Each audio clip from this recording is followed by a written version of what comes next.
Dieu va vous amener de gloire en gloire, n'est-ce pas, non? Et le peuple dit souvent comment?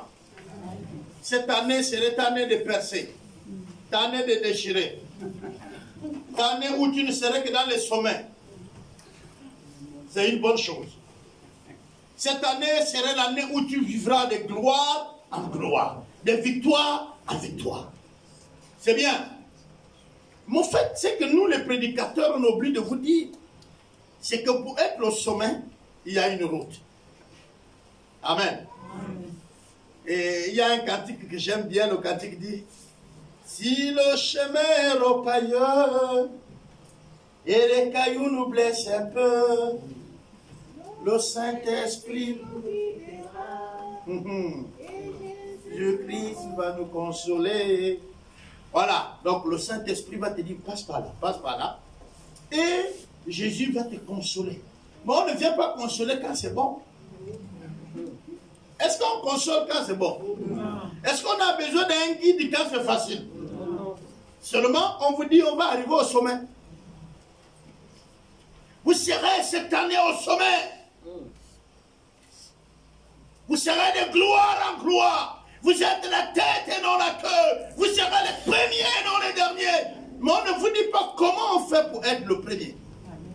Et nous allons examiner l'écriture qui nous dit que pour être le sommet là, voilà la route qu'il faut emprunter.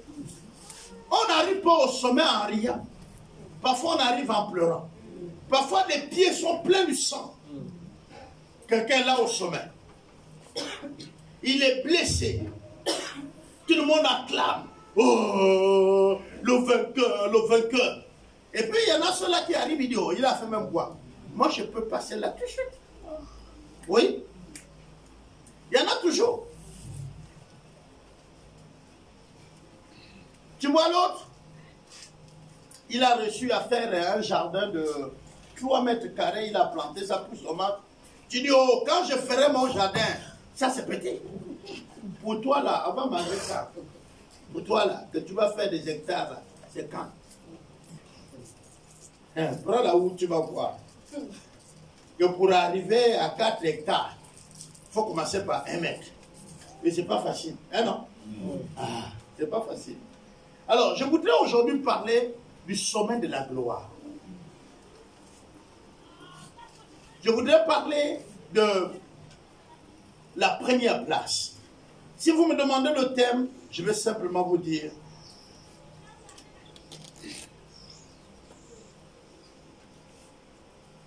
ce que vous avez l'habitude de lire tout le temps dans vos Bibles. L'humilité précède la gloire. Vous lisez ça, n'est-ce pas? L'humilité précède la gloire. Si nous tous, nous connaissons cette phrase, nous l'avons entendue dans nos Bibles, et puis nous parlons de ça, n'est-ce pas, non? Donc ça veut dire que c'est facile. Nous tous, en réalité, les pasteurs, ils ont raison, les prédicateurs, les prophètes, de nous dire, nous allons marcher de gloire en gloire. Seulement, nous allons partir doucement. Alors, la première chose, c'est que nous devons comprendre d'abord que nous sommes chrétiens. Je vais d'abord dans le principe que nous sommes chrétiens. Et quand nous prêchons à l'église de Dieu, qui est censée agir selon les principes de Dieu. Dans ce monde que nous sommes en train de regarder, quand on dit tu es le premier, tu dois devoir piétiner beaucoup, humilier beaucoup. Est-ce que vous comprenez? Et même si l'enfant tu es, tu tues. Là, tu es premier. C'est-à-dire que tout est permis pour être premier. Ça, c'est le modèle du monde. Et selon le modèle du monde, le premier est celui qui fait quoi? Celui qui est devant, n'est-ce pas, non? Quand vous voyez une course, celui qui arrive le premier là, qui traverse la ligne là, c'est lui le vainqueur, non? Ça, c'est le modèle du ciel. C'est pourquoi quand Paul dit, nous courons la bonne course, nous avons combattu le bon combat. Vous voyez dans votre tête que c'est quel combat? Ou le combat de la foi, là, vous le voyez comment?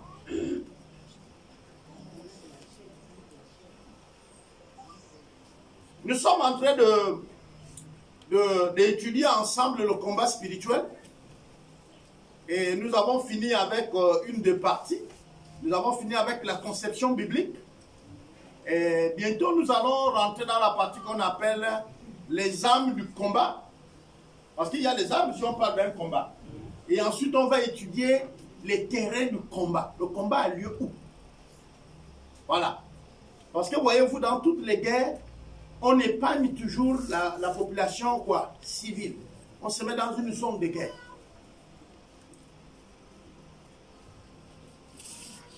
Et donc, il y a des zones de guerre. Il y a des endroits où il y a le combat. Le combat spirituel aussi ne se passe pas dans le désordre. Il y a le lieu. Le diable attaque précisément dans ces lieux de champ-là. Dans ce champ-là. Voilà. Je disais à quelqu'un que parfois, nous avons l'impression que quand on devient chrétien, quand quelqu'un se convertit, la première chose qu'il demande quand les choses ne vont pas chez lui, il dit, faites-moi la délivrance. Qui vous a dit que le diable possède tout le monde? Qui vous a dit que tout le monde, que tous les païens sont possédés? Qui a dit ça? Et parfois, les pauvres pasteurs souffrent. Oh non, depuis là, je suis chrétien, ça fait 10 ans, on ne m'a jamais fait la délivrance. Mais qui t'a dit que quand tu es chrétien, on doit te faire la délivrance, que tu es possédé? Ou quand tu quittes les païens pour être chrétien, tu traverses un laser de purification. Non. La Bible dit les choses anciennes sont, toutes choses sont devenues, parce que tu es devenu une nouvelle créature. Si tu es une nouvelle créature, montre-moi alors où sont les contrats anciens avec toi. On dit que tu es devenu une nouvelle créature. C'est-à-dire que si tu as été maudit, tu n'es plus maudit. C'est à l'instant T. Le problème, c'est que c'est coincé dans notre tête. Mais même quand c'est coincé dans ta tête, tu n'es plus maudit. La malédiction ne parle pas parce que tu crois ou tu ne crois pas. Mais si tu es devenu chrétien, tu es une nouvelle créature. Et la Bible dit les choses anciennes ont fait comment? Et voici, toutes tes choses sont maintenant quoi? Seulement tu es vide, comme un enfant quand on vient de naître. Il faut alors que tu te stockes. Stocker, c'est quoi? Écouter la parole de Dieu, être enseigné. Là, tu es un enfant, on te réenseigne la vie. Mais vous vous convertissez et vous ne voulez pas qu'on vous enseigne. Et quand vous ne voulez pas vous enseigner, les autres se convertissent. Comme il est grand, il veut rester grand. Mais tu ne vas pas grandir. Tu ne vas pas grandir dans le domaine spirituel. Tu es une nouvelle créature. Tu as donné ta vie à Dieu. Tu es déjà converti. Seulement, le fait que tu n'es pas enseigné fait de toi un bébé éternel. Et quand tu restes longtemps bébé, on appelle ça kabouka. Kabouka. Vous connaissez kabouka? C'est différent. Je ne parle pas des handicapés. Je parle de kabouka. Kabouka, il est différent. Vous marchez en 4 pattes. C'est-à-dire que tu es un gros bébé. Et mon père dans la foi disait, les grands-pères catéchumènes. C'est-à-dire, ils sont là pour faire toujours. C'est eux qui te rappellent. Tu viens dans l'église. Dès qu'on te laisse déjà officier, le nouveau là, hein, on laisse un nouveau officier. Il est là. Mais lui, il est venu dire, ça c'est quoi? Il faut officier, ça c'est quoi? Mais toi, tu es là depuis. Si on ne te laisse pas officier, c'est parce que tu ne démarques pas. Tu ne démarques pas. Nous aussi, on a de repères. Amen, amen, amen. Voilà. Vous savez, quand l'enfant a trouvé un bon repas, là, il a pris les testeurs. Vous connaissez les testeurs? Préparez les feux de manioc, mettez un peu de poisson dedans. Vous allez voir que tous les doigts de vos enfants font comme ça. C'est des testeurs. Ils fouillent où est le morceau de la sardine ou du poisson, n'est-ce pas? Mais vous avez préparé le cotis à la tomate. Est-ce qu'ils testent encore? Non. Mais alors, il n'y a plus de tests. Le gars, il sait que ce qui est là, c'est ça. Il ne teste plus. Et c'est comme à l'église. Quand tu es vrai avec Dieu, personne ne fouille ta vie. Ça se voit dans ta manière d'être. Amen, amen, amen. Mais quand tu vois on fouille ta vie, on fait les testeurs, c'est parce qu'on ne voit pas les morceaux. On ne voit pas ça. Et on va chercher à voir s'il y en a. Hein?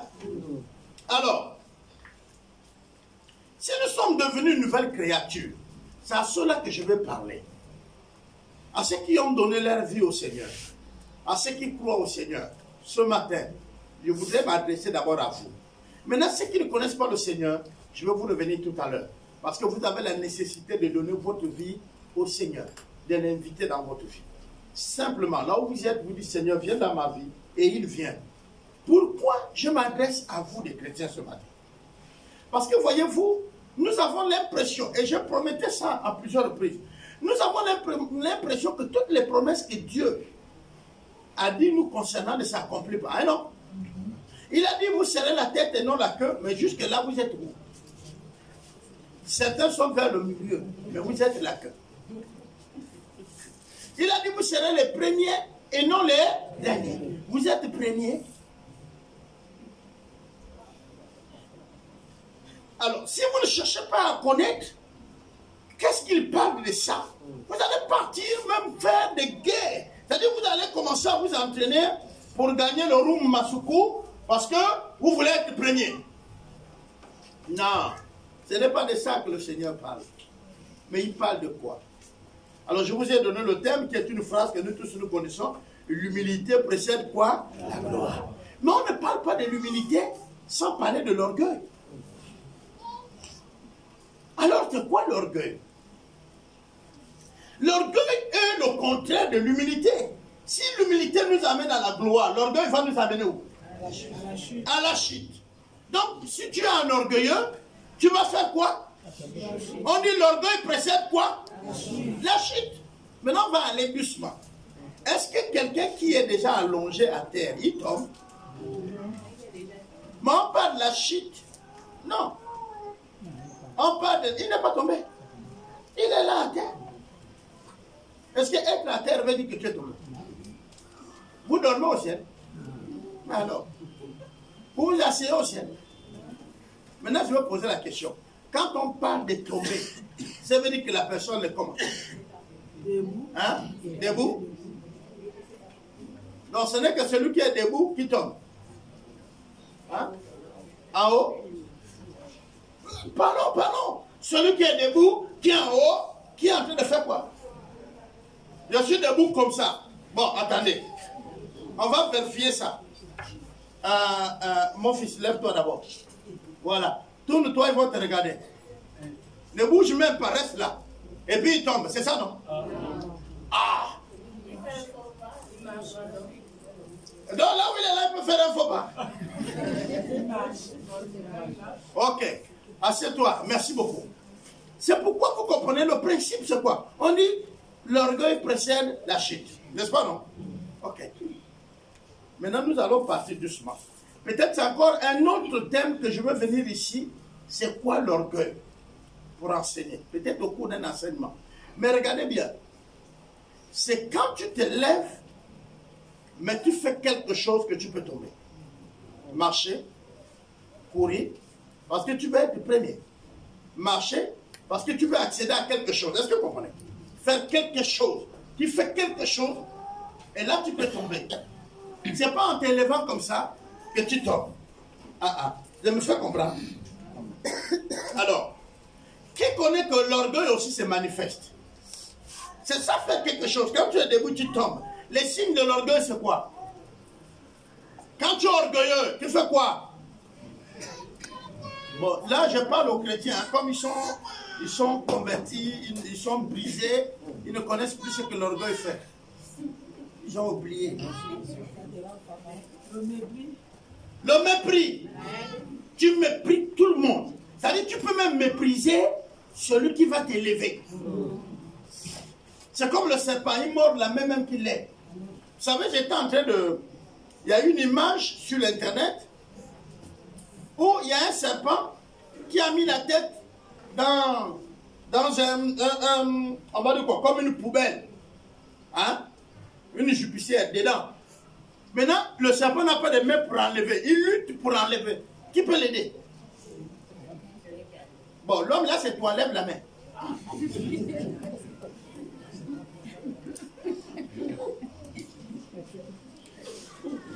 Lève la main pour dire, moi je le vois, je ne vais pas l'enlever.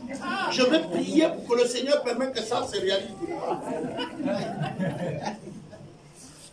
Donc vous comprenez qu'en réalité, il y a certaines personnes dans le quartier, quand on le voit en difficulté, c'est pas que les gens ne veulent pas, c'est pas que les gens ne l'aiment pas, mais les gens se mettent à l'écart. Pourquoi? Parce qu'il est prêt à mordre la personne qui vient l'aider. Amen. J'ai souvent l'habitude de dire aux gens, attention, le chien finit toujours par mordre celui qui l'enlève du piège. Or, celui qui l'enlève du piège n'est pas forcément celui qui a mis le piège. Et quand tu viens, tu l'attrapes, tu enlèves le câble, il est mort. Mais il peut encore courir vers le propriétaire de piège. Parce que le propriétaire de piège est debout. Il ne lui a pas enlevé du piège. Et très souvent, quand vous venez aider les gens, rassurez-vous de voir ça.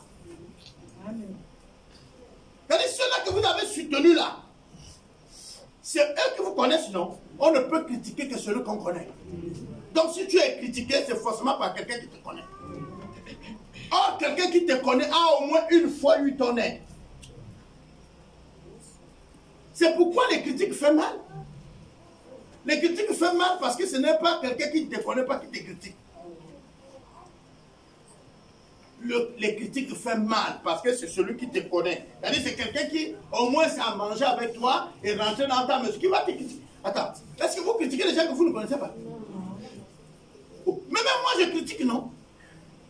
Parce qu'il y a la critique positive et il y a le négatif. Critiquer, c'est parler à l'absence de quelqu'un. Oh. Quand on dit critique, là, vous êtes là, oh non, pas moi. Non, vous aussi vous critiquez. Non. Voilà, l'intercession. Vous priez le Seigneur et vous mettez le nom de quelqu'un, bénis-lui. Vous êtes en train de le critiquer. Mais oui, il y a la critique positive. C'est positif. Vous parlez de quelqu'un avec Dieu par son absence. Oui, comme le français vous a dit que le christianisme a son vocabulaire. Là-bas, on dit l'intercession. Donc, vous voyez que ce n'est pas les critiques. Hein, non? Parce que nous, on a nos mots, notre vocabulaire. Comme par exemple, accepte le Seigneur, reçois-le. Mais tu dis ça au païen, le pauvre, il ne comprend rien. Hein? Ça, c'est un homme affranchi. Tu entends les chrétiens parler comme ça. Mais le païen qui est avec vous, affranchi de quoi? On a notre vocabulaire. Alors, l'orgueilleux, on peut le reconnaître. Et la Bible nous le montre. Mais je voudrais qu'on le découvre de nous-mêmes. Celui qui est orgueilleux, si vous êtes invité à une cérémonie, quelle est la place qu'il préfère? La première, ou la quoi? Ou la meilleure? Moi je vous ai dit, il faut parler avec le bon français. Vous parlez le bon français, les places d'honneur, c'est quoi? Les meilleures places. Dans les meilleures places là, ce n'est pas forcément honneur que vous voyez. Si le but du gars c'est de se servir avant, il va s'asseoir tout près du buffet. Donc ça, la meilleure place, ce n'est pas selon que vous déterminez. C'est selon mes intentions. Moi, je viens à ta cérémonie, je ne suis pas venu voir ta robe ou quoi. Ou comment tu as dit, comme je suis venu bouffer. Je m'assois tout près du buffet. Attends. L'homme est compliqué. Hein? L'homme, il est compliqué. Vous comprenez? Tu peux honorer quelqu'un, le faire asseoir au premier rang dans le VIP. Or, il ne le fait pas. Hein? Lui, il a voulu rester dans un endroit où on ne le suit pas parce qu'il a amené son sachet. Il veut faire les emballages, tu le fais asseoir au VIP. Mais il y a des problèmes. Il ne va rien prendre. Vous savez là où est le VIP? C'est là où tout le monde regarde. Maintenant, il va prendre comme. Et après, tu vois que dans la cérémonie, là, la personne est énervée avec toi. Mais tu peux pas. Oh, mais j'ai voulu honorer maman ou papa. Il est rentré fâché. Mais il t'a dit qu'il voulait cet honneur-là. Hein? Et puis parfois, on se fait du mal pour rien. Il faut laisser les gens prendre leur place. Amen. Voilà. Il faut faire des cérémonies comme jeune en Afrique de l'Ouest. On prépare le poulet, le riz. On fait quelques repas qui accompagnent. On dit c'est mon mariage pour manger. Tu dis qu'il n'y a pas de poisson salé, c'est pour toi. Attends, si tu voulais le poisson salé, paye à la maison. Mange. Il t'a invité et il t'a donné ce qu'il a donné. Mange. Tu ne veux pas donner, bois le jus. Tu ne veux pas boire le jus, mange le gâteau. Seulement dans une cérémonie, si vous trouvez une des choses parmi tout ce qui est là, tu as été invité. Et l'autre, il prend le sac, il retourne. Ça, c'est l'orgueil. Hein? Il y a aussi les autres, ils veulent que les meilleures places leur soient données même à la mairie. Suivant, L'orgueil vient du cœur. Hein, non? Et la plupart des personnes qui sont orgueilleuses sont frustrées. Parce qu'ils pensent que certaines choses, c'est leur mérite, on doit les leur donner. Et quand on ne l'a pas donné, ils se gonflent d'orgueil. Ils se fâchent parce que c'est la colère. Vous allez comprendre pourquoi. Parce que tout à l'heure, on va voir ce qui fait élever. Et je vais aller vite.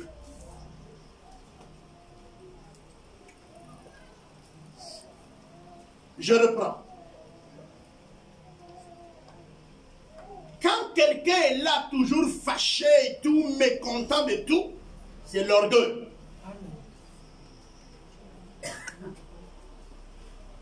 Quand quelqu'un veut qu'on réponde seulement à ses besoins, c'est-à-dire qu'il il est là, mais il est à vos oignons.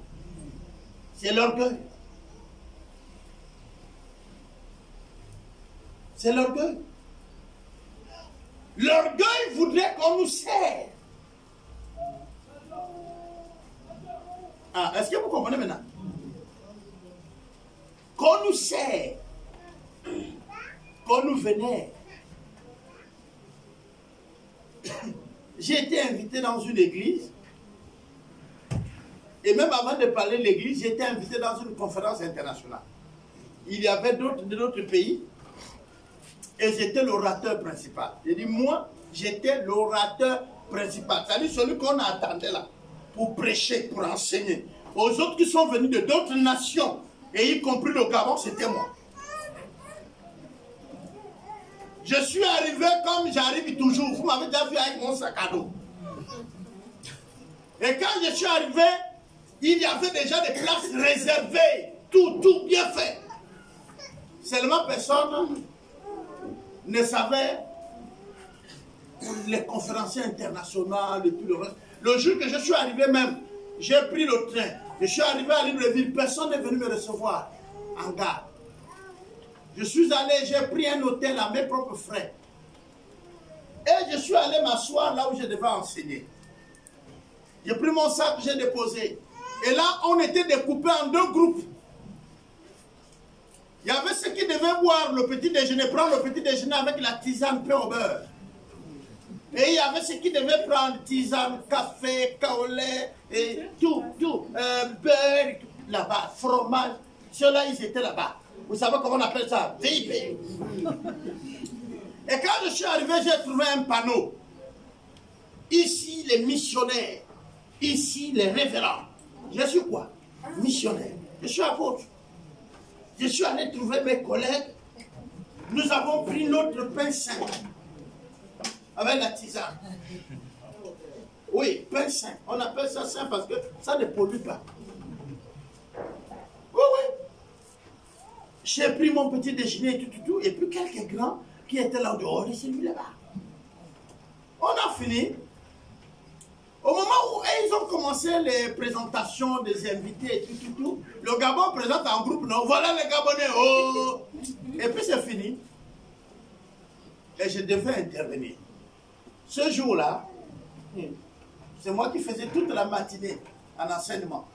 Je suis arrivé, j'ai branché mes vidéoprojecteurs comme on fait d'habitude. C'est là quand on dit, bon, notre orateur est finalement arrivé, et c'est lui qui va maintenant commencer avec l'enseignement, c'est l'apôtre Albert. J'ai vu les gars qui sont venus de l'extérieur, c'est-à-dire de d'autres pays. Et on se saluait là dans la cour, vous comprenez? Quand on prenait le petit déjeuner, je parle, je les salue. Mais nous, on pensait que tu vas arriver. J'ai dit que non, je suis déjà arrivé. J'ai commencé à enseigner. Rien que la première matinée, j'avais déjà vendu au-delà de 30 livres. C'est-à-dire les modules que j'ai fait là. Les gens déposent seulement l'argent. Or que je n'étais qu'à l'introduction. Le soir, je vois les organisateurs venir chez moi. Dis, frère, s'il te plaît, ta place, c'est pas là. Tu dois manger au pays. C'est là-bas, tu es l'orateur principal. Je les ai dit, je garde ma place. Est-ce que quand je suis venu, on m'a honoré? Non. Pourquoi alors vous voulez m'honorer maintenant? Vous vous attendez depuis que j'ai échoué. Parce qu'ils se sont dit, quand il va prêcher, si c'est pas bon là, on le change dans l'immédiat. Donc on ne veut même pas faire connaître que c'est lui. C'est maintenant que je prêche, il se rend compte que c'est bien. On me dit, tu manges plus là-bas. Tu manges maintenant là. Et quand j'ai fini de prêcher, on dit, il y a une salle là-bas réservée pour vous, climatisée, avec les invités. J'ai dit que non. Si quelqu'un veut me recevoir, c'est là, à la conférence où je suis arrivé. Et le jour que je suis parti, c'est pareil. J'ai enseigné. Ok, j'ai terminé les enseignements vendredi. Samedi, on devait faire les ateliers. J'ai pris mon vol et je suis parti. J'étais revenu à France Budis. Donc, ceux qui voulaient me rencontrer, c'est ni vu, ni beau. Je n'ai échangé l'adresse avec personne. J'ai été invité à Mounana. Le pasteur qui m'a invité ne me connaissait pas. Écoutez bien. Le pasteur a entendu parler de mon nom et puis il m'a invité. Et je suis allé là-bas avec deux grands. Et dans la délégation, il y avait le pasteur Réolcom. On avait deux vieux papas avec nous. Et on avait deux jeunes. Et moi aussi, j'étais jeune. Donc quand nous sommes arrivés, alors il faut loger les gens. On a dit, toi, pasteur Réolcom, plus les deux vieux qui étaient venus avec nous, qui n'étaient même pas diacres. Oui, vous, c'est la cité cadre, en haut. Pour ceux qui connaissent là où il y a l'église, de l'EACMG à Mounana et la cité cadre, il faut être spirituel pour aller. Alors, on les a mis là-bas. Et puis, on nous a dit, il y avait un jeune là, on nous a dit, bon, vous les jeunes là, vous débrouillez avec votre frère là, il va vous trouver les places. J'ai pris mon sac. Je suis allé avec le jeune. Je ne veux pas vous donner le nom de la personne parce que c'est des personnes connues. Le jeune nous a menés au CNDG. Son grand frère est directeur. Sa sœur était la femme d'un patron. Et quand nous sommes arrivés, on avait toute une maison à notre disposition. Le frigidaire était rempli du haut en bas. Le petit déjeuner, tu prends ce que tu veux. Écoutez bien. Mais c'est nous là qu'on a dit, vous là, partez avec le jeune là. Vous comprenez? Je pouvais bouder en disant au pasteur que c'est moi qu'on a invité même.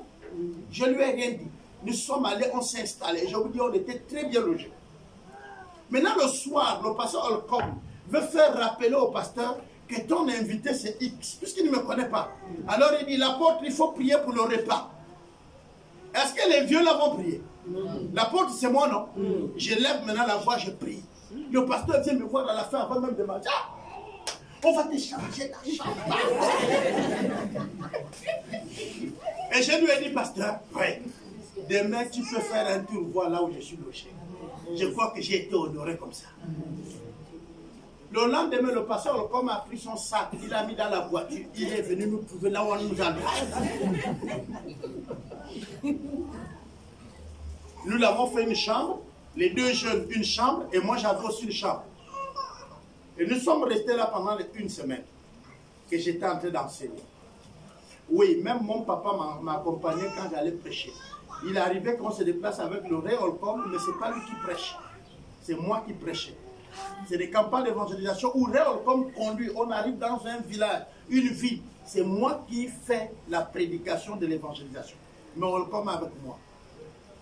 Parfois, les fils ne comprennent pas ça. Ils pensent que quand il a un programme là, il doit courir seul. Non, il peut même dire à son père, papa, accompagne-moi. Mais les fils, ils pensent que non, il doit faire seul, sans les pères. Non. Au moment où le père va te laisser, tu n'as pas su si tu avais fait certaines erreurs ou pas. Laisse-lui te regarder et te dire là où il y a des erreurs. Alors, j'ai parlé cette histoire pour qu'on comprenne que parfois, en voulant courir vers les meilleures places, on laisse la meilleure place.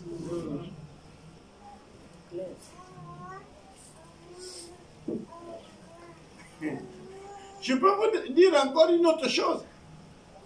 Nous nous retrouvons dans un pays où on ne connaît personne, ma femme et moi. Nous sommes à l'aéroport d'Addis. Et nous devons aller à l'hôtel, c'est en Éthiopie. Ma femme et moi, nous ne connaissons personne. Il y a un problème. Ceux qui sont avec nous parlent la langue éthiopienne. Ils ne parlent même pas anglais pour qu'on essaie de se comprendre. Donc, vous comprenez que nous, c'est le français. On essaie de capter un mot anglais, mais eux, ils parlent que leur langue. Et ils ne parlent ni l'anglais, ni le français. Et c'est eux qui doivent nous amener dans la ville. Alors, j'avais mes chefs. Quand on a dit à Ligne, vous donnez le passeport, on va vous installer à l'hôtel et tout. Mes chefs, c'est mes chefs, vous comprenez? Ma femme et moi, nous avons reculé, on a dit, ah, on a quand même les chefs, laisse les chefs partir. On a pris les chefs, boum, boum, on les a mis dans le bus, boum, première voiture partie. On a pris les autres qui étaient là, boum, deuxième. Et puis, nous, on était là. Et puis, il y a un Éthiopien qui arrive, qui dit, oui, vous les Gabonais là, comment il a su que nous étions les Gabonais? C'est qu'il nous avait déjà observé depuis. Et il avait nos passeports, il a regardé les photos. Et puis il dit, vous les Gabonais là, vous deux, oui, venez. Ah, ma femme, on a dit, bon, si le Gabon a gaspillé ici, ça y est.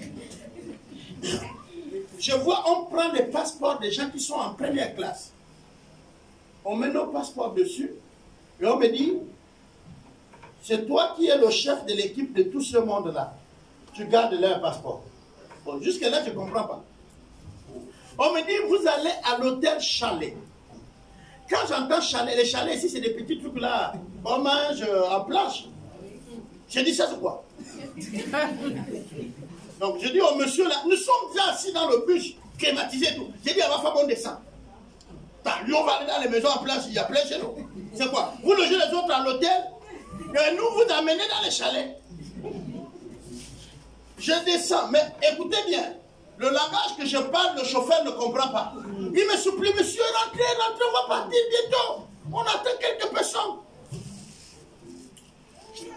Il descend du bus, il court de l'autre côté, il m'empêche pratiquement de descendre.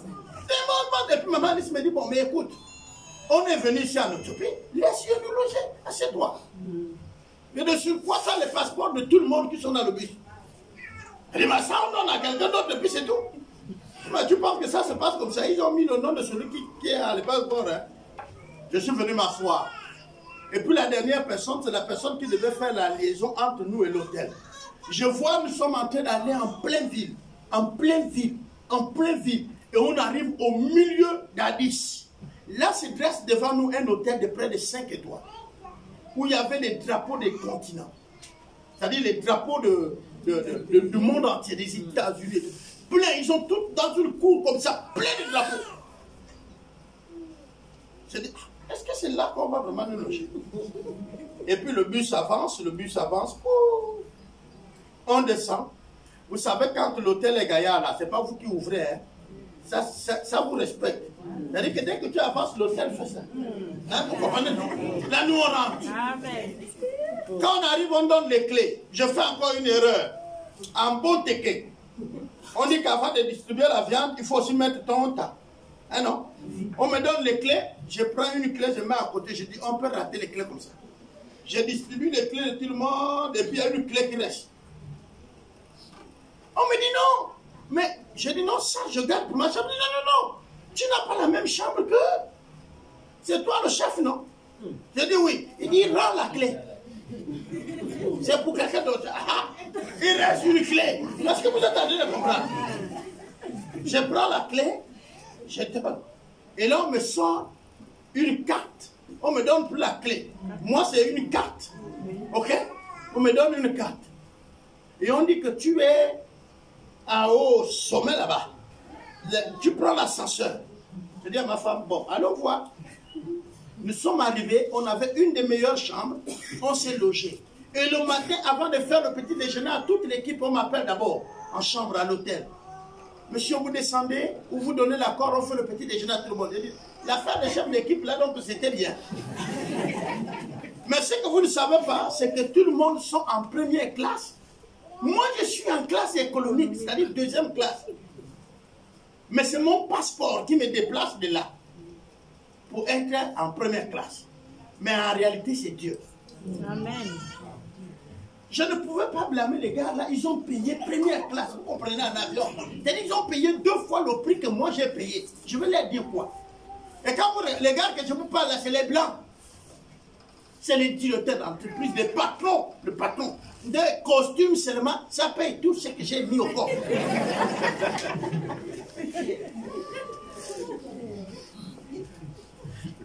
Je ne peux pas dire, oh, passez là-bas. J'ai seulement dit depuis la chambre là-bas, c'est bon, je donne mon accord pour qu'ils prennent le petit déjeuner. On les a servi le petit déjeuner. Mais on n'a pas débarrassé. J'ai dit à ma femme, on ne prend pas le petit déjeuner, on dort, on était fatigué. Après, je descends vers 10 h pour voir si on peut trouver quelque chose à manger. Je dis non, on n'a pas débarrassé, tout est là. Il faut que vous mangez pour qu'on débarrasse. J'ai dit l'affaire est sérieuse ou quoi. Je ne sais pas si vous comprenez jusque-là.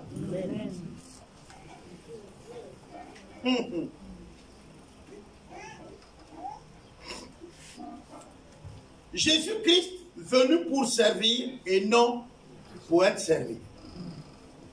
Jésus est venu nous montrer la clé de l'élévation. Selon Dieu, le modèle du ciel, c'est le serviteur qui est grand. Ce n'est pas le maître qui est grand. Le maître, selon nous. Alors, il donne un exemple. Il dit, entre celui qui est assis à la table et celui qui est en train de préparer les repas, qui est plus grand? Hein? Celui qui prépare, non? Et qui après, on demande de servir, n'est-ce pas, non? C'est pourquoi j'ai dit, la lutte des femmes là, votre lutte des droits là, vous l'avez fait selon le monde. Et même les chrétiens aujourd'hui copient les choses du monde. Je le disais, ça faisait pas longtemps. J'ai dit, moi, je ne m'oppose pas au ministère des femmes. Mais jusque-là, je n'ai pas encore fait des recherches avancées dessus. Je ne me prononce pas. Mais je vais vous dire une chose. Jésus est Dieu, non? Jésus est Dieu, non? Il est tout puissant, non? Il connaît tout, non? Pourquoi il choisit parmi les 12 que les hommes et pas des femmes? Et pourtant, il vient au 3e millénaire, il vient introduire le ministère il vient éclairer plutôt l'Ancien Testament dans le Nouveau, n'est-ce pas, non? Mais pourquoi il prend? S'il y a quelqu'un qui a la réponse, vous pouvez me donner, hein, l'église.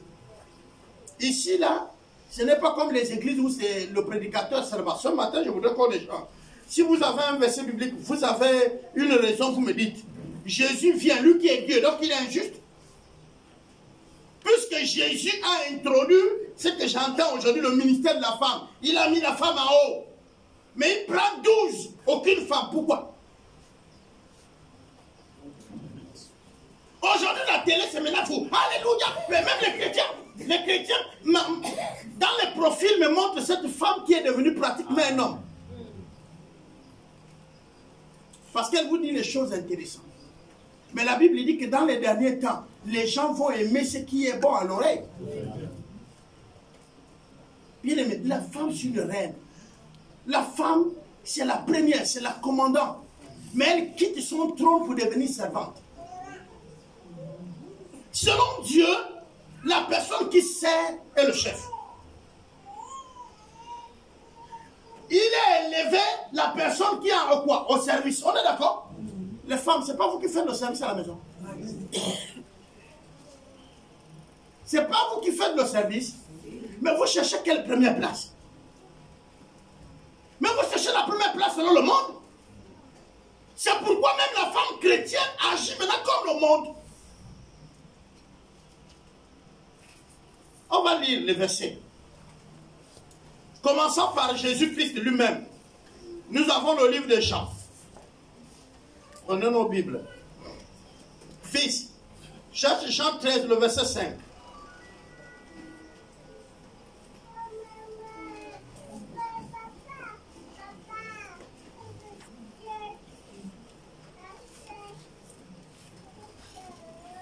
Jean 13, le verset 5. Jean 13. Oui. On va dire le verset 5. Ensuite, il versa de l'eau dans une bassine et il s'est mis à laver les pieds de ses disciples et à les essuyer avec le linge dont il était saint. Jésus est Dieu, mais Jésus a fait quoi? Il a lavé les pieds de ses disciples. Nous avons Matthieu 20. Matthieu 20, le verset 28. Et quelqu'un va prendre Luc 22. Matthieu 20, verset 28. C'est ainsi que le Fils de l'homme est venu, non pour être servi, mais pour servir et donner sa vie comme la rançon de plusieurs. Le Fils de l'homme est venu comme quoi? Comme serviteur. On dit c'est ainsi que le Fils de l'homme est venu. Non comme quoi? Non pour être, mais pour servir. Ok. Bon, nous tous, nous sommes là. On connaît la fin du ministère de Jésus. À la fin, Jésus a été quoi? Hein? Il a été élevé. À la fin de tout son ministère, il a été élevé et il est assis à la gloire du Père. Vous voulez être élevé et vous voulez aussi être assis à la gloire du Père. N'est-ce pas? Mais il faut servir. Moi, j'aime bien les cantiques de l'église. Hein? Oui, nous marchons à ta suite. Marchons à ta suite, Seigneur. Oui, nous marchons à ta suite. Christ, notre roi, à toi, nos cœurs, nos vies. Christ, notre roi. Oui, nous marchons à ta suite. C'est quoi marcher à la suite? Ce n'est pas de voyager pour aller en Israël, marcher là où c'est devenu un tourisme. On vous montre, on dit non, voilà là où Jésus avait marché. Et vous aussi vous marchez. Et vous dites, on a marché dans les pas de Jésus. Après que Jésus est passé là, combien de gens ont traversé la place? Et même tu n'es pas le premier. Il y a quelqu'un devant, tu lui suis. Est-ce que tu marches là sur les pas de Jésus? Marcher à la suite de Christ, il a été le serviteur. Pourquoi tu n'es pas serviteur? C'est le service qui rend grand. C'est le service qui rend grand. Luc 22, le verset 27. Luc 22, à partir du verset 27. Car quel est le plus grand? Celui qui est à table ou celui qui sert? N'est-ce pas celui qui est à table? Et moi, cependant, je suis au milieu de vous comme celui qui sert. Ok, le verset 6 dit qu'il n'en soit pas de même pour vous, mais que le plus grand parmi vous soit comme le plus petit, et celui qui gouverne comme celui qui sert. C'est le verset 26 qui le dit. Celui qui gouverne doit faire quoi? Il doit servir. On est d'accord? Que le plus grand parmi vous soit le quoi? Non, vous avez la Bible. Vous avez la Bible. C'est pas moi qui le dis. Dans les sociétés où vous êtes là-bas, tu es secrétaire, ou tu es peut-être secrétaire assistant du directeur. Tu rentres le matin, tu te rends compte que le bureau est sale, tu balais. Tu commences à insulter la femme de ménage. C'est l'option l'a appris pourquoi? Hein? Elle est là, elle fait bien. Hein? Au lieu de prendre le balai et de balayer. Vous m'avez compris? Ok, directeur adjoint, chef d'entreprise, vous êtes quelque part. Vous avez qu'à balayer votre bureau un jour. Regarde, l'heure que tu arrives à l'église, est-ce que c'est l'heure que tu peux balayer l'église? Et tu as un jour levé très tôt pour dire, aujourd'hui, je me joins à ceux qui balayent l'église et je balaye. On dit le service rend grand. C'est le thème de ce matin. L'humilité précède la chute. Hein, non? Ah bon, hein? Non, je ne crois pas. Parce que chez nous, quand tu es humble, c'est que veut dire que tu n'es rien. Mais regardez, la plupart des personnes que vous voyez aujourd'hui grands, quand vous étiez jeune avec parfois ces personnes à l'école, vous les avez sous-estimées. Les hommes que les femmes ont refusés, c'est ceux-là qu'elles regrettent aujourd'hui. Parce que quand il était venu te dire, je vais t'épouser ou je veux de toi, c'était l'enfant le plus pauvre du village. Et celui qui venait en vacances de Libreville, que tu ne sais pas le parent, là, comme il est à Libreville, c'est celui que tu avais voulu comme mari. Après de la grossesse, il est affreux. L'orgueil précède quoi? La chute. Lui qui n'est rien, il n'attire pas le regard. Bien aimé, à la fin, parfois, quand tu le vois, tu dis, hey, si je savais. Ah non, mal il mange. Mais les técos, on dit que toi, c'est-à-dire, le mal est déjà fait. On se blesse d'abord. Après, on regrette. Et pourtant, avant de soulever le couteau pour couper l'herbe, le conseil dit, veillez d'abord là où vous avez placé votre pied, n'est-ce pas? Mais quand cela ne tienne, la machette est arrivée à taper le pied. Il fallait que je... Non, il fallait comment? J'allais au champ avec mes parents. J'ai vu mes pères abattre les champs. Parfois, ils nettoyaient tout le bas des arbres. Il rend les grands arbres qui vont faire l'abattage là, propre. Il a enlevé tous les petits. C'est parfois le petit truc que tu as négligé là.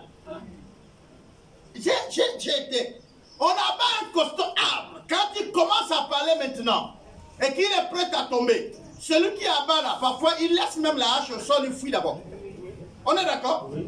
Mais moi j'ai été avec mes pères. J'ai vu le petit arbuste qu'ils ont oublié ici, les tacler pour aller tomber.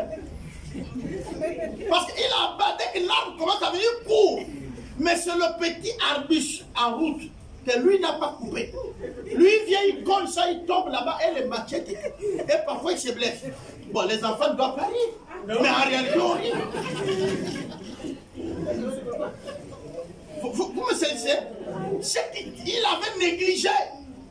Et le Seigneur dit, la pierre rejetée par le bâtisseur est devenue quoi? La principale. Et nous, on fait, nous en maçonnerie, tu casses la brique, les morceaux là, tu mets à côté. Hein? Tu travailles, parfois il y a une brique, tu pousses comme ça, elle fait ça. Tu pousses, tu pars là où tu as jeté les briques. Tu ramasses un morceau, tu appuies ici, tu soutiens. Quand quelqu'un vient, il regarde le mur est droit, mais il ne sait pas qu'il y a un petit truc qui soutient ça en bas. Est-ce que vous comprenez? Mais c'est la chose qu'on a négligée, qu'on veut jeter. Parfois même on nettoie là où on travaille, on va jeter ça là-bas.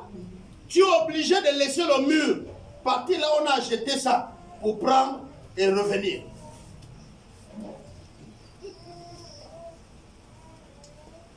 Nous on pense que les places qui sont les meilleures vous met en haut. On pense que le service vous humilie, c'est faux. Et moi je le dis, je le répète encore une fois de plus. Je parle comme ça parfois de l'ancien chef d'État Bongo. Pour qu'il devienne président, il a servi le Hamba. Pour que le Hamba soit président, il a servi le vieux Kola, le gouverneur de l'époque. Le Hamba était quoi? Le Hamba était boy de maison, cuisinier du gouverneur. Gabon.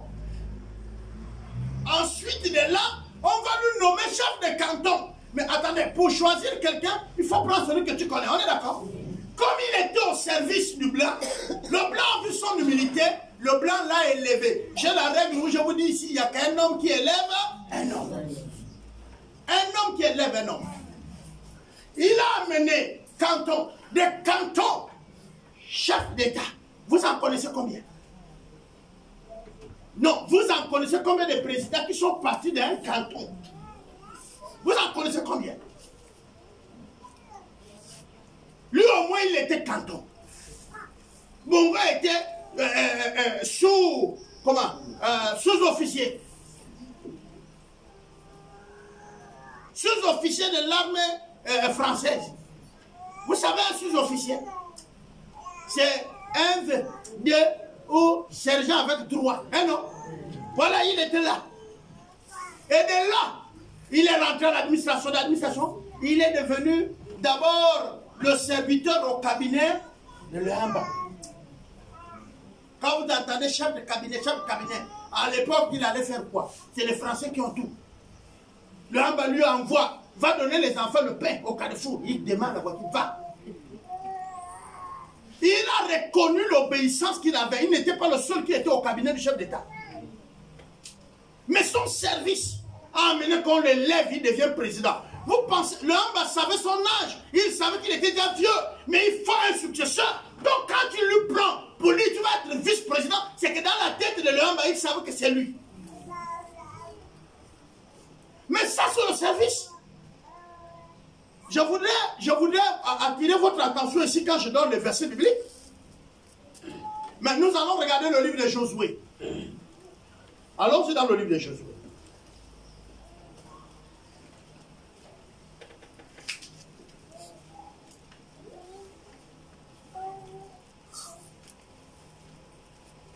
Vous savez, je vous ai dit, l'humilité précède la gloire. On peut dire le service rend grand. On peut aussi dire l'obéissance rend grand. Nous avons Josué 1. Tu peux lire si tu as la page. Josué 1. Tu te lèves, tu lis en haute voix, bien fort, et puis on va regarder. Josué chapitre 1, oui. Le premier verset. Après la mort de Moïse, serviteur de l'Éternel, l'Éternel dit à Josué, fils de Nun, serviteur de Moïse, Moïse, mon serviteur, est mort. Maintenant, lève-toi, passe ce Jourdain, toi et tout ce peuple, pour entrer dans le pays que je donne aux enfants d'Israël. Amen, amen. Non, ne t'arrête pas. Continue la phrase qui suit. Tout lieu que foulera la plante de comprenez bien. Tout lieu que foulera quoi? La plante de votre pied. Oui. Je vous le donne comme je l'ai dit à Moïse. Comme je l'ai fait à Moïse. Vas-y. Vous aurez pour territoire depuis le désert et le Liban jusqu'au grand feu. Le fleuve d'Euphrate, tout le pays des Hétiens et jusqu'à la grande mer vers le soleil couchant. Nul ne tiendra devant toi. Nul ne tiendra devant toi. Tant que tu vivras. Tant que tu vivras. Je serai avec toi. Je serai avec toi. Comme j'ai été avec Moïse. Comme j'ai été avec Moïse. Je ne te délaisserai pas. Je ne vais jamais te laisser. Je ne t'abandonnerai. Je ne vais jamais t'abandonner. Fortifie-toi et prends courage. Prends seulement courage. Car c'est toi qui mettras ce peuple. C'est toi que j'ai choisi. Du pays que j'ai juré de donner à leur père. Ok. Merci, bien-aimé. Le principe, quand il commence la lecture, quand Dieu commence à parler, je voudrais que vous tous vous soyez dans Josué pour qu'on voit le langage de Dieu. Quand il commence à parler, Dieu est formidable. Dieu commence à parler.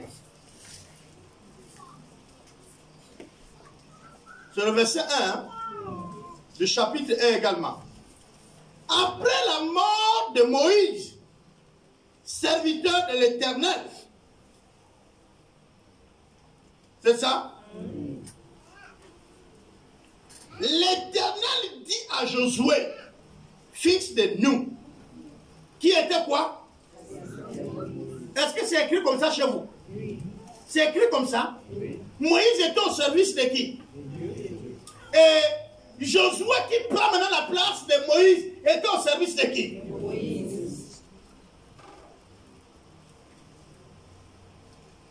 Aujourd'hui, nous avons des grands hommes puissants qui n'ont jamais été au service de qui que ce soit.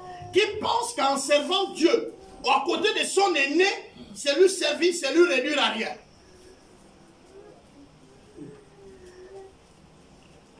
Tu connais, vas-y.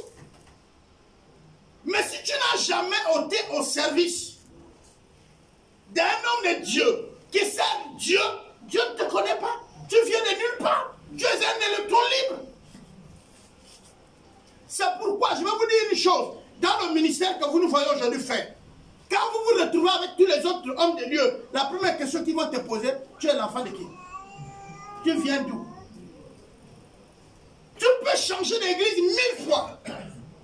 Quand tu auras un jour d'entretien avec les responsables, ils vont te poser la question, tu viens de te convertir ou tu viens d'où? Parce que dès que tu nous réponds, on saura qui est ton père. Et dès qu'on sait qui est ton père, on sait déjà qui est l'enfant. On sait qui est l'enfant. J'ai une de mes filles, et ce n'est même pas une, il y a beaucoup à Libreville actuellement. J'ai le pasteur de C'était qui m'appelle. Une de mes filles allait à l'enseignement quelque part. Et le pasteur, dans son enseignement, il dit, quand on va vous faire la délivrance, et tout, on va chasser les démons, il parlait, c'était les chrétiens. Et c'est une fille, une jeune fille. Elle a levé la main. Le pasteur dit oui. La question qu'elle pose au pasteur dit, pasteur, donc là où vous êtes, là vous pouvez être possédé. Le pasteur dit non. Il dit pourquoi? Il dit, mais je suis pasteur, je suis mis dans la foi, et tout. Quand il a terminé, il dit, bon, donc les chrétiens peuvent être possédés alors.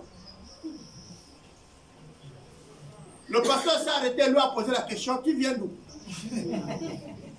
Il dit, Franceville, où? Potos. Si l'apôtre n'est pas là, il a dit oui, j'ai dit oui. Il dit oui, je reconnais l'enseignement de lui là. Je sais là où tu es. Tu veux me dire que le chrétien ne peut pas être possédé? Hein, non? Oui. Il dit oui, je partage le même avis que toi. Mais il y a beaucoup aujourd'hui qui ont duré dans l'église, qui croient qu'ils sont chrétiens, et pourtant ils sont possédés. Il dit non, maintenant ceux-là, c'est nous qui changeons le langage. Comme eux, ils donnent les 10 000 francs, nous ne voulons pas les faire fuir. Oui? La vérité, c'est que si tu es chrétien, tu n'es pas possédé, les démons ne peuvent pas posséder. La Bible dit ceci, que dans une assemblée des saints, le méchant ne peut résister. Ça, c'est l'assemblée. Combien de fois dans la vie où le Saint-Esprit a pris siège? Si le Saint-Esprit a pris siège, on dit ce n'est plus toi qui vis, c'est qui vit? Et il va plus loin. Il y a des versets bibliques clés. Le Seigneur dit, résistez au... Et il va faire quoi? Là, ce n'est que la résistance à la tentation et la persécution. Quand tu résistes, à un moment donné, le diable dit, lui là, mettez-lui dans les archives où on ne lui tente plus, on ne lui persécute plus, on ne lui attaque plus. C'est-à-dire qu'il dit même au démon de laisser là-bas. Lui, il est déjà mangé par Dieu. C'est comme nous. Quand vous venez à peine de vous marier, les gens veulent s'ingérer dans votre famille, hein, non? Ils veulent. Mais à un moment donné, quand ils remarquent que le couple est soudé, la famille de la femme tape, regarde, ça passe pas. Le mari, maintenant quand on parle de réaliser cela, ils sont même finis cela. Est-ce que vous comprenez? Quand vous êtes arrivé à ce stade-là, vous avez un foyer solide. C'est pas, oh, toi-même tu pars voir maman. Maman, hein, mon mari là-bas maintenant, la façon qu'il me regarde, hein, il m'a mal parlé. Tu vends ton foyer. Eh bien, il y a des chrétiens qui ont atteint un stade où le diable garde la distance. C'est pas moi. Il dit résistez au diable et il va fuir loin de vous. Maintenant, il y a ceux-là qui le rôdent comme un lion. Il est là, il attend la moindre bêtise, il cogne. Vous comprenez, non? Voilà. C'est pas moi. La Bible est là. Il y a des chrétiens, même vous-même, il y a des chrétiens, quand vous regardez, vous avez l'impression qu'ils ne pêchent plus, non? Ou qu'on ne les tente plus, non? Mais pourtant, c'est faux. Je disais à un pasteur que le ministère que nous avons décidé est un ministère de la solitude. La plupart des leaders, ils donnent tout aux brebis. Mais parfois, il est seul. Il pleure. Parfois, il n'a pas de secours. Il est seul. Parfois, il est obligé de dire, Seigneur, viens. Qui aide un leader aujourd'hui? Je peux vous poser la question, qui m'a déjà aidé?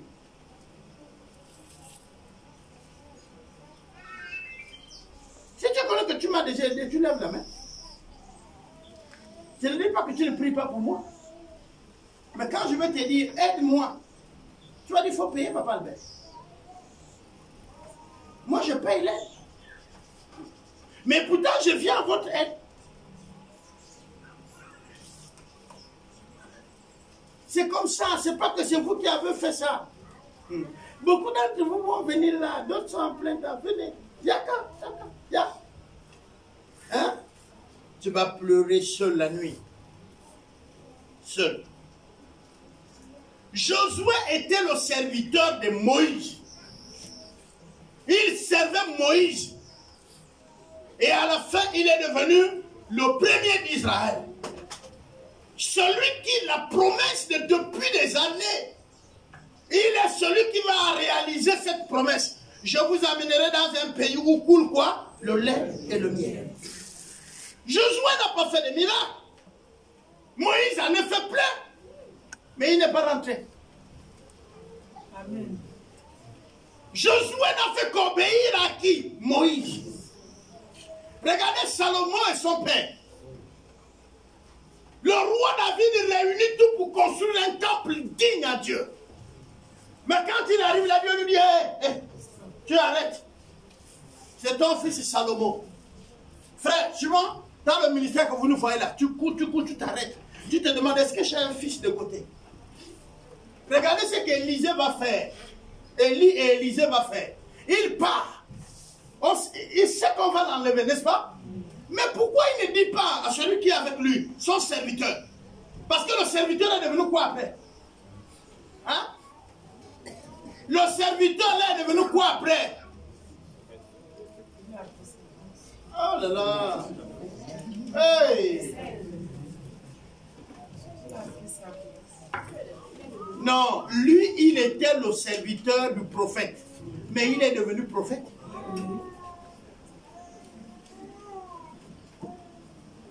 Mais Josué était devenu quoi? Sacrificateur. Est-ce que vous savez qu'à un certain âge, Moïse ne peut plus soulever l'agneau? Ça, c'est l'autel où on donne des sacrifices. Moïse est encore vivant. C'est lui qui doit sacrifier, non? Mais est-ce qu'il peut soulever un mouton? Il peut soulever un bœuf? Non, son corps ne le permet plus. Est-ce que vous comprenez? Mais regardez bien, il va dire à Moïse, à Josué, il dit, mon fils, attache d'abord les pieds d'avant, ensuite les pieds du bas. Fais le nœud comme ça. Est-ce que vous comprenez?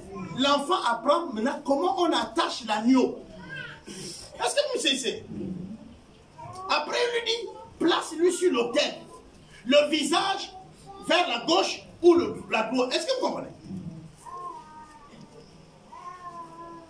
Josué peut mettre mal, mais lui dit non, tourne comme ça, tourne comme ça. Ok, Josué finit de tourner. Lui, le père, il vient seulement avec le couteau et il égorge. Quand il égorge, la prière qu'il prononce, s'il y a quelqu'un qui l'écoute avec des précisions, c'est qui? Et Moïse va le faire toute la journée. Aujourd'hui, il tue. Demain, hein, le peuple vient. Il fait des sacrifices aujourd'hui. Demain, après-demain. Même si Josué n'a pas compris hier, aujourd'hui et demain et après-demain, il va comprendre quelle est la prière qu'il fait. Amen. On est d'accord? Et quelle bête on sacrifie, pourquoi? Maintenant, quand Moïse meurt, de vous tous, nous tous on est là. On veut faire le même sacrifice de nous-mêmes. On va aller chercher qui?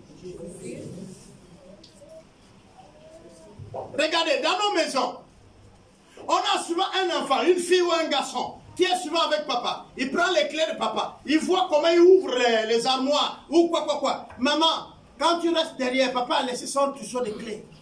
Tu as envie d'ouvrir quelque part, tu appelles qui? Tu lui appelles, non? Pourquoi? Qui connaît la clé, non? C'est aussi simple. Vous voulez être élevé, mais vous ne voulez pas être au service de vos chefs. Que ce soit dans ce monde. Je vous dis, si tu n'as pas soulevé le sac d'un ministre, tu ne serais jamais ministre.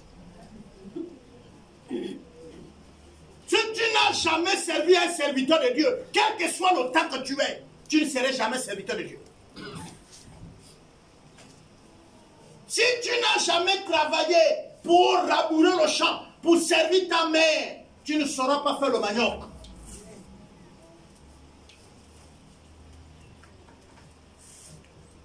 Mais on vous dit de gloire en gloire cette année. Allez-y de gloire en gloire. Vous avez la gloire de quoi? Vous serez les premiers et non les derniers. On vous dit que le premier parmi vous doit être quoi? Doit être le dernier. C'est celui qui doit servir les autres. Tu sais où pour être premier? Bien aimé, vous savez, les gens peuvent tenir une réunion sans vous. Mais ils vont dire non, celui qui sait bien faire la chose là, c'est lui. Quelqu'un peut même vouloir la prendre de l'orgueil. Laisse-lui. C'est pourquoi dans nos villages et dans nos familles, c'est toujours les enfants de loin qui viennent hériter du père. C'est toujours l'esclave qui devient votre chef du village ou votre marabout ou votre nganga. Je vais expliquer. Votre parent, votre père guérit les gens. Il prend les feuilles et tout et tout. Toi, le fils du guérisseur, tu ne vas pas au champ avec lui. Tu te prends maintenant pour un grand. Pourquoi? Parce que quand les gens viennent pour se faire guérir, et ils payent, non? Donc, papa a l'argent. Tu manges tout. Maintenant, un des malades qui est venu, qui s'est fait soigner, reste là. C'est lui maintenant que votre père envoie prendre les feuilles. On est d'accord? Quand votre père meurt, tu dis, je suis l'héritier. Tu serais l'héritier de maison. Mais tu ne connais rien de ce que ton père faisait. Et donc, du coup, le vrai héritier, c'est celui-là qui était le serviteur. Celui-là qui l'a envoyé prendre les feuilles. Celui-là qui l'a envoyé puiser l'eau. C'est l'esclave qui devient maître. C'est le serviteur. J'ai l'habitude de dire, même à mes enfants qui sont dans cette église, je voyage, je ne vois aucun enfant dire, papa, je fais mon sac, je pars avec toi. Il n'y a personne, hein. Tout le monde sont assis. Ok, on a telle chose, on a un cas de délivrance. C'est dimanche, tu prends ton sac, tu pars. Le jour que tu pars prêcher, quelqu'un tombe court, tu connais que c'est quoi?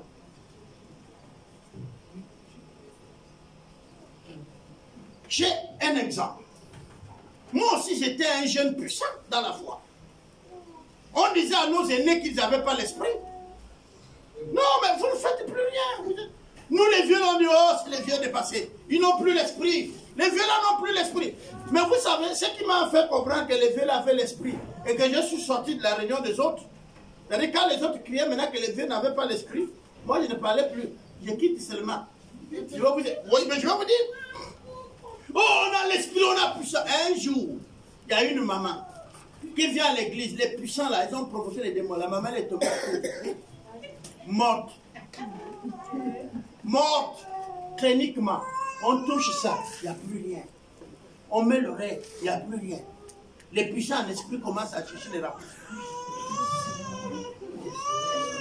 On a prié pour que des démons se sont manifestés dans la maman. Oh, c'est l'esprit des morts. On a crié, le feu, tout. 0, 1 heure, 0. 2 heures, 0. Tu touches la maman, elle est déjà toute froide. Il y a eu un qui a eu le courage d'aller dire aux aînés, c'était un jeudi. Et les aînés, c'est le papa Grégoire Moukani, il est là. C'est mon père, on allait le voir.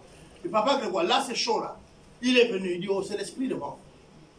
Avec l'expérience qu'il avait, et le pasteur Ndjomba qui était là. Ils ont frappé les 1 heure d'autres après, on a... La maman s'est levée.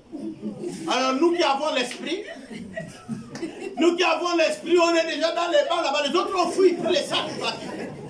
Et quand on voit la maman, elle se réveille. On a chassé l'esprit, la maman s'est réveillée. Quand on a vu la maman revenir à elle, vous comprenez ça? Ah, c'est le parti là que j'ai dit, non, les vieux, ils ont l'esprit. Ils ont l'esprit, mais ils ont aussi l'expérience. Est-ce que vous comprenez? Ouais. L'esprit, c'est pas l'écrit. Vous pensez quoi? Que c'est parce que tu es assis à la première place devant tu honoré?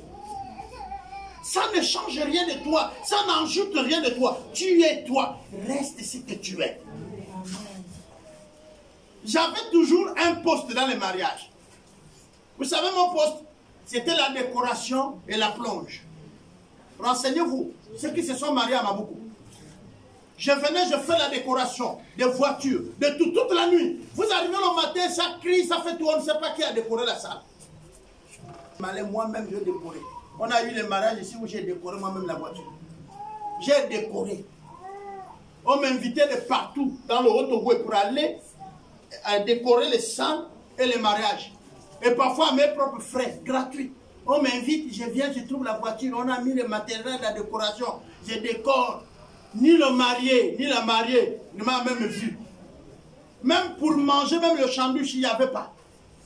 Je repaye le taxi, je reviens en France. Il y a eu un mariage bien. Je n'ai pas été invité à ce mariage, mais j'ai décoré. Alors, je vais vous raconter donc une scène. J'ai décoré à Maboukou, décoré. Je peux vous donner les noms des mariés, ils sont là. Vous les voyez dans la route. Plein. J'ai décoré. Et puis une nuit, le matin, pendant qu'on célèbre le mariage, la police vient me prendre. Dit, monsieur, vous nous suivez parce que vous avez cambriolé dans une maison. Ah oui? J'ai décoré toute la nuit. J'avais une équipe avec moi. Toute la nuit au temple, mais le matin, les policiers sont venus me prendre. Et là, on m'amène au commissariat. On commence à m'interroger, tout. Et puis la dame qui m'accuse, elle est à côté. Oui, c'est lui. Je ne comprends même rien. En fait, vous savez, quand tu n'as rien fait là, tu ne comprends même pas. Je regarde même la dame, il dit, c'est là, elle chante de moi. Elle dit, madame, tu m'as bien vu. Il dit, oui. J'ai dit, moi là. Oui. J'ai dit, moi que tu vois là. Il dit, oui. J'ai dit, mais donc, madame, vous étiez sortie en vampire ou quoi? Il dit, comment? J'ai dit, bon. Je vais faire venir mes témoins. Parce que j'ai dormi au temple et j'ai décoré toute la nuit. Et même encore à 5 heures, j'ai décoré la voiture. J'ai demandé, comité louange, à l'époque de Maboukou. C'est tout ça. Hein? J'ai dit, il faut venir dans la salle. Venez témoigner, puisque eux aussi, ils ont répété toute la nuit. Demain, c'est le mariage. Et la décoration, l'accueil et sécurité. Le policier m'a dit, monsieur, sortez, partez. C'est les femmes là qui gaspillent les noms de champagne. Et quand le mari de la dame arrive, il me regarde, il dit, non, mais c'est pas lui. Mais tu as humilié la pauvre. Si tu n'es pas plaint, tu vas faire comment? J'ai dit, non, monsieur, ne t'embête même pas. Je ne vais pas porter plainte, je retourne vite parce qu'on a le mariage. On est sorti du commissariat, on a couru pour nous aller organiser le mariage. Affaire close. Maintenant, le jour que je vais me marier, les gens se sont demandé qui se marie.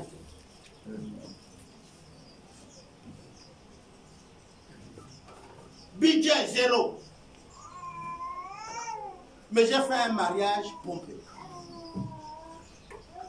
On m'a posé la question, est-ce que tu as déjà la voiture de mariée? J'ai dit, il n'y a pas de voiture dans l'église. On m'a dit si. J'ai dit, donc il y a les voitures.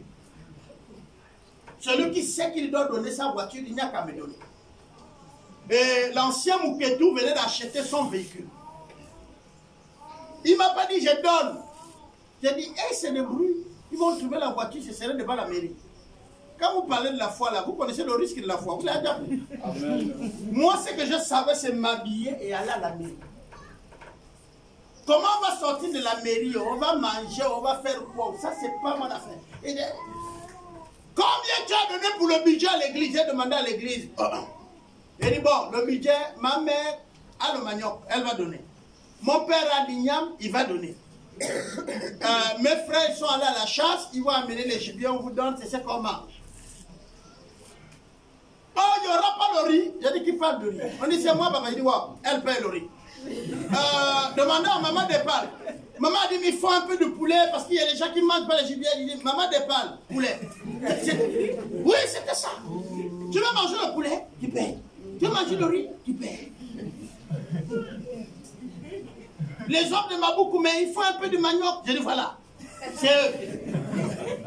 On m'a dit, c'est comment? J'ai dit, c'est fini, c'est bon, le mariage est organisé. Son mariage là, c'est comment? Il dit, dans l'après-midi, je vais à la mairie. Dès qu'on a fini à la mairie, on me bénit. Dès qu'on a fini de me bénir, on partage ce qu'on a préparé là. Chacun rentre. Vous êtes en train de vous casser. À 21h, c'était fini. J'étais rentré chez moi. Bon, maintenant, je vous dis ici. Si Dieu le veut bien, je célèbre mes 25 ans de mariage aujourd'hui. 25 ans. J'ai eu 2 ans de fiançailles. Ça me fait 27 ans. Est-ce que la cérémonie, c'est ce qui devait déterminer mon mariage? Non. Soyez humble. Je fais une robe comme ça. Après 2 jours, on vous voit maintenant sur la route du tribunal. Fâché.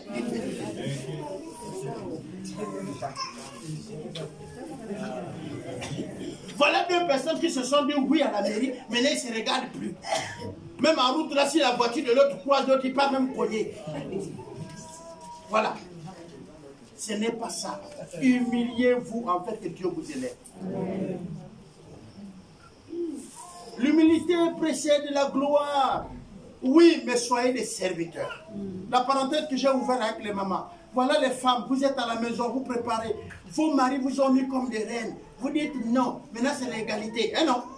Mais vous connaissez ce que veut dire l'égalité, c'est 50-50. C'est ça la vérité.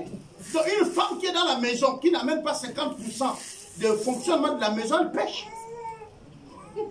Mais c'est une loi déjà de votre pays. Ce qui veut dire quoi? Ça veut dire que si notre maison tourne avec 100 000, tu dois sortir 50 000, moi 50. Hier, quand je ne m'occupais pas de l'enfant, tu vas au social, non? Aujourd'hui, si tu pars au social, l'enfant est pour nous deux. Pourquoi je dois te donner quelque chose? Vous étiez tranquille pour vous. Vous êtes allé dire que maintenant vous marchez pour chercher l'égalité. Venez. Maintenant, j'achète une tonne de ciment. Je mets 10 au magasin. Toi aussi, je te laisse 10 aux autres. Tu mets. Mais qu'est-ce que vous voulez? Tu veux hériter de la maison, non? Quand un meurt, l'autre hérite, non? Bon, si la maison fait, par exemple, 100 millions, tu sortais 50 millions, moi aussi 50 millions. C'est notre maison, tu peux la hériter. Ce que vous ne savez pas, c'est qu'en devenant déjà droit, c'est qu'à la mort de l'un, vous ne pouvez plus hériter. Vous avez 50%. Hier, on disait la femme est le sexe faible, il doit être soutenu et protégé, n'est-ce pas, non? Mais vous n'êtes plus le sexe faible, vous êtes le sexe égalité. La preuve, les femmes tapent aujourd'hui les hommes, non? C'est égalité. Il y a encore quoi? Voilà. Mais ça, là, quand vous lisez la Bible, il est écrit: ne vous conformez pas au siècle, soyez renouvelés par quoi? Oui, par l'esprit. Vous voulez la phrase là, hein, non? Mais soyez renouvelés par l'esprit de Dieu. Bien-aimés, soyez les serviteurs des uns et des autres, afin que Dieu nous élève. Que le Seigneur vous bénisse. Et bon service.